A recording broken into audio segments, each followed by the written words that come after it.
Hey guys, in this video I want to share with you the 3 rules that I use with all my clients to help keep them out of trouble when it comes to taking on debt. Okay guys, in this video I want to talk to you about debt. Debt is not a good thing. Debt is not a tool. Despite what all these people are telling you, debt is not ideal, and if you can avoid it at all, please do. But unfortunately in this day and age, it's impossible or virtually impossible to buy a house without some sort of debt. So what I want to talk to you about today is, well, when is debt acceptable? And 3 rules, even then, for keeping you out of trouble. So let's have a look at them quickly. First rule is only ever use debt to buy assets that will increase over the longer term in value. Increase, go up. So that's what an asset means, is that ideally it should grow in value. So things like cars, holidays, furniture, white goods, they do not go up in value, and therefore you should not be using debt to purchase them.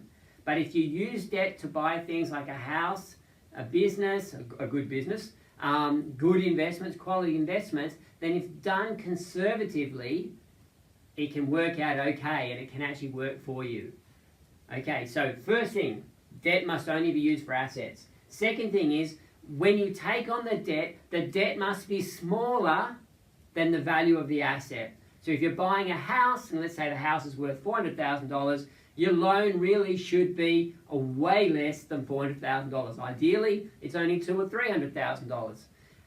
Very important, because if asset values do fall, and look, it happens, okay? Despite what a lot of people say, house prices go down, businesses go down, investments go down in value. You do not want to be in a situation where your investment is worth less than your loan, because the bank can come and take that loan away from you, which means you were then forced to sell that asset at a point where it's at a low, and you could lose a lot of money in the process. In the fine print of just about every mortgage, you will see that the bank has a right to pull that loan out from under you if the asset becomes worth less than the value of the loan.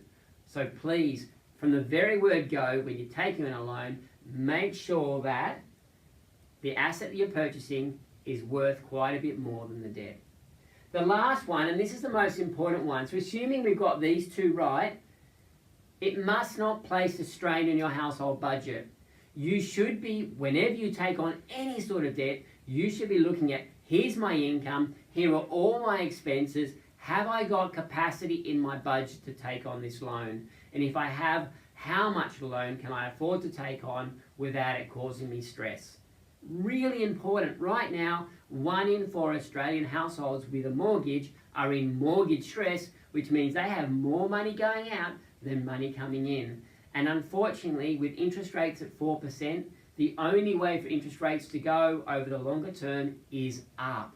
And when you're committing yourself to a 30-year loan, you need to be prepared for higher interest rates, at least 1 or 2% higher than where they are now, and probably more. So make sure that the loan doesn't put a strain on your household budget. 3 rules that will keep you out of trouble when taking on a loan.